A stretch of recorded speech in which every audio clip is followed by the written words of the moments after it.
Olá, seja bem-vindo a mais uma Clínica da Alma. É muito bom ter você aqui no nosso canal e claro, você sabe, nós temos outros programas gravados que você pode entrar, ouvir e ser abençoado por eles. Hoje eu quero conversar um pouquinho sobre dependência emocional. Quando Deus criou Adão e Eva, ele disse, a primeira frase foi: crescei e multiplicai-vos. É claro que crescimento ali não era crescimento físico nem mesmo intelectual. Adão e Eva foram criados já adultos, já maduros, um homem e uma mulher, mas quando Deus diz a eles crescei, na verdade está falando de um crescimento emocional, do crescimento relacional. Eles iam aprender a conviver, eles iam aprender a dar nomes às coisas, eles iam aprender a viver juntos, a conjugar a vida. Depois a terem filhos, a viverem em sociedade, enfim, essa aprendizagem que a gente precisa desde o momento que a gente nasce. Nós somos seres relacionais. Deus nos criou assim. Desde o momento do nosso nascimento, nós precisamos de cuidado, de atenção, de carinho. Uma criança sozinha, ela não faz nada. Um bebê não consegue nem mesmo comer ou realizar as suas necessidades e ficar limpo sem a ajuda de um adulto. Nós somos seres relacionais. A gente precisa se relacionar. A gente precisa do olhar, a gente precisa do toque. E a gente sabe, por exemplo, que o cérebro infantil, o cérebro de um recém-nascido se desenvolve também a partir do toque, também a partir do afeto. Deus nos criou assim. E a gente tem um Deus que também é relacional. É muito bonito porque Deus diz pra gente, olha, conversa comigo, traz diante de mim as suas ansiedades, discute, apresenta as tuas razões para que eu justifique você. Então a gente tem um Deus que é relacional. Nós somos relacionais, a gente precisa se relacionar e a gente precisa desse relacionamento gostoso de olhar no olho, de dar as mãos, da massagem, do afeto, de uma massagem nos pés, de um carinho, de um cafuné, enfim, o ser humano precisa disso, a gente precisa desse contato gostoso em que a gente mergulha na alma do outro quando a gente olha nos olhos, em que a gente segura as mãos, em que a gente, ao ouvir uma música, perceba aquele arrepio gostoso de uma boa lembrança, de uma doce memória. É assim que a gente vive e essas emoções vão marcando a vida da gente. A gente não lembra de todos os almoços da infância, mas a gente lembra daquele almoço especial onde houve muita gargalhada, onde a gente que era primo estava correndo, onde a mãe e os avós, enfim, estavam brincando ou brigando com a gente. A gente se lembra daquelas coisas que nos afetaram, que nos marcaram e que são importantes para a gente. A grande questão é que, por mais que as emoções sejam inerentes a nós, por mais importante que elas sejam e por mais que os outros sejam importantes para nós, a gente não pode literalmente ao longo da vida gerar uma dependência a nível de obsessão. A gente depende sim do carinho do outro. A gente depende de elogio, a gente depende de afeto, a gente entrega o coração, a gente abre o coração às pessoas. Mas a verdade é que há algumas pessoas que se tornam dependentes desta emoção ou se tornam dependentes do outro. Dependentes a tal ponto que ficam quase que obsessivas com relação ao outro. Por exemplo, uma mãe ou um pai, por mais que a gente crie filhos e crie filhos para a vida, a gente cria filhos para que eles possam casar e ter as suas famílias, mas tem pai e mãe que não conseguem cortar o cordão umbilical, que não conseguem deixar os seus filhos voarem, viajarem, terem famílias e serem felizes no novo casamento. Tem pessoas que se casam, inauguram uma nova família e todo o casamento, mesmo sem filhos, já inaugurou uma nova família, mas tem meninas, por exemplo, ou homens, que ainda mantêm um cordão umbilical e tudo tem que relatar aos seus pais, tem que relatar aos sogros. Há pessoas que têm uma dependência, às vezes, emocional tão grande que um ex-namorado, ou às vezes, quem sabe, até um ex-cônjuge, um ex-marido, uma ex-mulher, que já criou uma nova família, que já tem uma nova vida, que às vezes já tem filhos dentro de um outro casamento, mas a pessoa fica atrelada e passa o dia olhando no Facebook, acompanhando, vendo se aquela pessoa está feliz, se não está, se comprou uma roupa nova, se está de carro novo, enfim. As pessoas criam uma dependência tão grande das outras pessoas.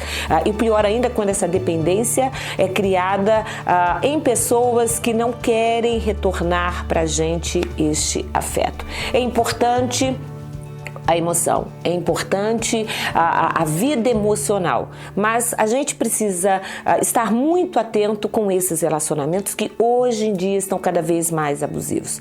Ao longo da minha profissão, já lidei com muitas pessoas que eram espancadas, maltratadas, às vezes casadas com maridos que abusavam dos filhos, até sexualmente, mas que diziam: eu não consigo viver sem essa pessoa, eu não consigo encarar a minha vida sem essa pessoa. Essa pessoa que muitas vezes no dia seguinte batia, maltratava, adulterava, mas que ainda assim a pessoa se via completamente dependente. É aquela sensação de a minha vida não tem sentido. E aí a gente precisa parar para começar a pensar em como está a autoestima dessa pessoa que é tão dependente da outra.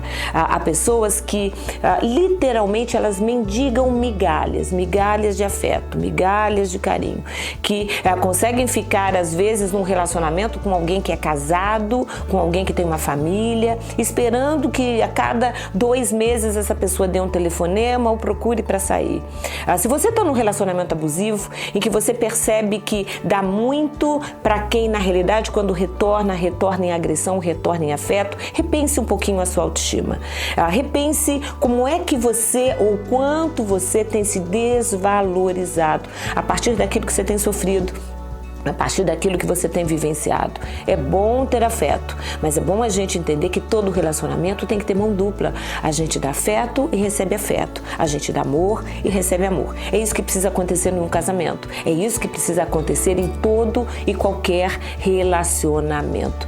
Afetos alimentam a alma da gente. E quando, ao invés de afeto, vem uma carência tão grande e vem uma dependência tão grande, que faz com que a gente vá se diminuindo e acreditando em palavras negativas que se ouça, a ponto de ter às vezes a autoestima quebrada, achando que não tem mais futuro, que não vou ser feliz com ninguém mais, que não tem caminhos para mim, a gente começa a limitar muito o nosso mundo. Ame pessoas que amem você. Invista o seu afeto em pessoas que também retornem afeto para você.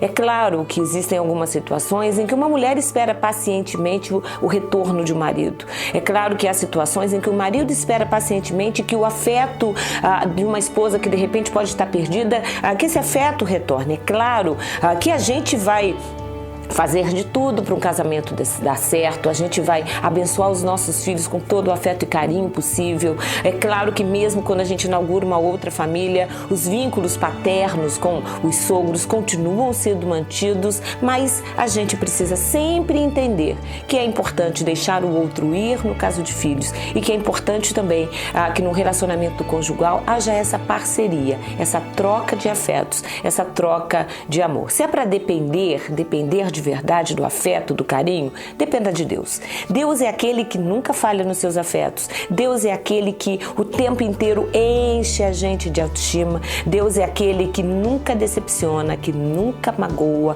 que nunca nos abandona. Então, dependa de Deus. Se é para depender, dependa dele. E quanto mais dependente de Deus nós somos, mais a gente experimenta o grande amor dele pela gente. E quando a gente experimenta esse grande amor dele pela gente, a gente consegue também entender que se somos merecedores do amor de Deus, a gente merece amor das pessoas com quem a gente convive. E se a outra pessoa não quer dar amor, se a outra pessoa prefere o desamor, o desafeto, a agressão, não vale a pena. Pense nisso, dependa de Deus. Dependência emocional é algo que tem crescido muito na nossa sociedade, uma sociedade cada vez mais carente, cada vez mais trancada em si mesma, cada vez mais egoísta, mas a gente precisa pensar que quando a gente decide viver a vida ao lado de alguém, quando a gente decide ter uma vida feliz, e o que Deus tem pra gente é uma vida plena, é uma vida feliz, a gente precisa muitas vezes começar pelo amor de Deus, para que o nosso auto-amor, ou a nossa autoestima, o nosso amor próprio cresça cada vez mais, para que a gente entre e procure pessoas que estejam dispostas também a trocar conosco as vivências da sua própria vida. Deus abençoe você. Esteja sempre dependente do amor de Deus. É a melhor dependência que a gente pode ter, porque a partir do amor dele, todos os nossos outros amores podem ser refeitos. Deus te abençoe.